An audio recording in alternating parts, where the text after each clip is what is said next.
तो अमेरिका और ईरान एक ऐसा मुद्दा जिसने पूरी दुनिया को उलझा कर रखा हुआ है।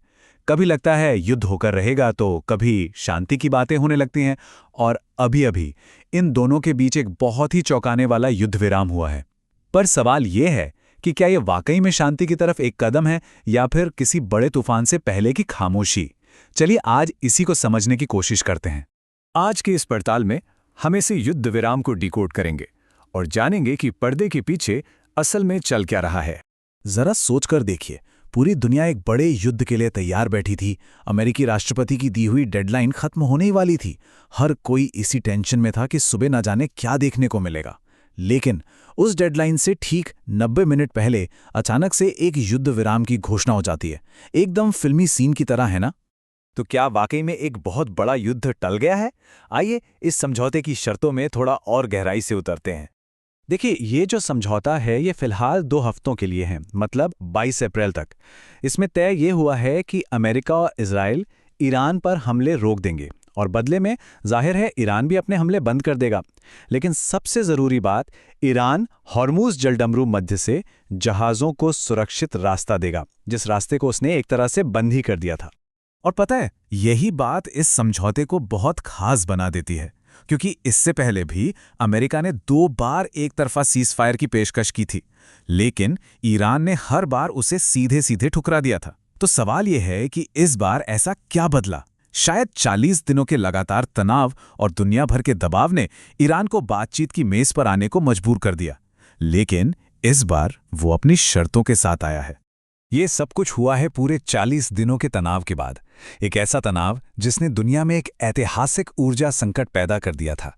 तेल के दाम आसमान छू रहे थे और इसीलिए ये युद्ध विराम सिर्फ इन 2 देशों के लिए नहीं, बल्कि हम सबके लिए बहुत मायने रखता है।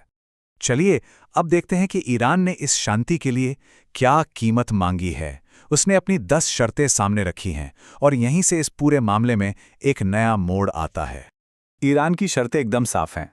पहली, अमेरिका या उसके साथी देश भविष्य में ईरान या लेबनान पर हमला नहीं करेंगे। दूसरी, हॉर्मुज़ जलडमरू मध्य पर ईरान का ही कंट्रोल रहेगा। इसके अलावा अमेरिका और यूएन के सारे प्रतिबंध हटाए जाएं, विदेशों में जो भी पैसा जब्त है वो वापस किया जाए और हाँ, युद्ध में हुए नुकसान का मुआवजा भी अमेरिका ही दे।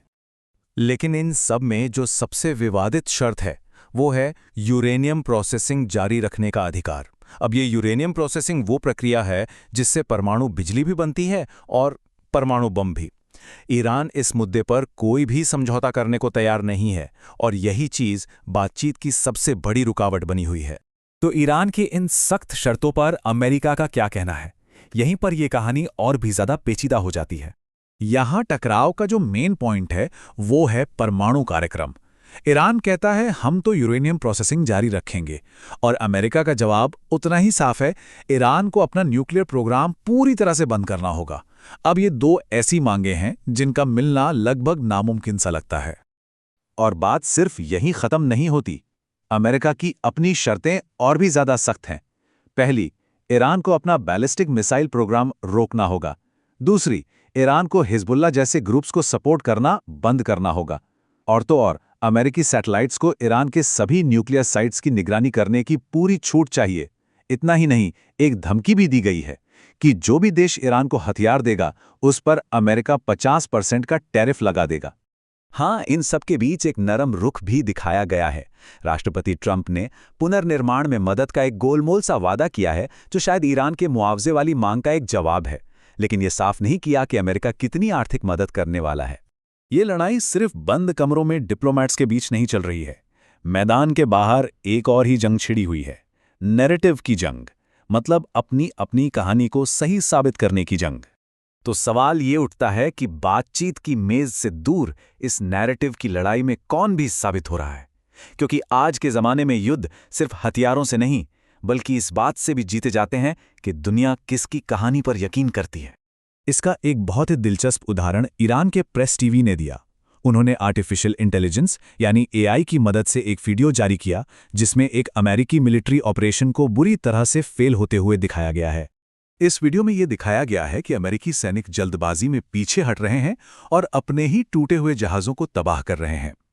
ये वीडियो सीधे सीधे अमेरिका के उस दावे को चुनौती देता है जिसमें उसने अपने ऑपरेशन को सफल बताया था। तो आप देख सकते हैं कि कैसे दोनों देश दुनिया तक अपनी बात पहुंचाने के लिए नई नई टेक्नोलॉजी का इस्तेमाल कर रहे हैं। तो इन सब के बाद हम उसी सवाल पर आते हैं जो हर किसी के मन में है, अब आगे क्या होगा? ये जो सीज़फायर है, ये सिर्फ 22 अप्रैल तक है।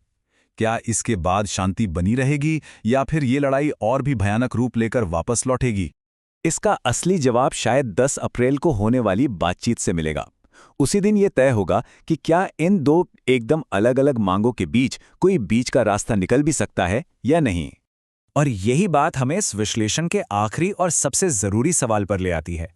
क्या ये वाकई में शांति है या फिर ये युद्ध विराम सिर्फ अगले और शायद ज्यादा बड़े युद्ध की तैयारी के लिए लिया गया एक छोटा सा ब्रेक है? इसका जवाब तो खैर सिर्फ वक्त ही देगा।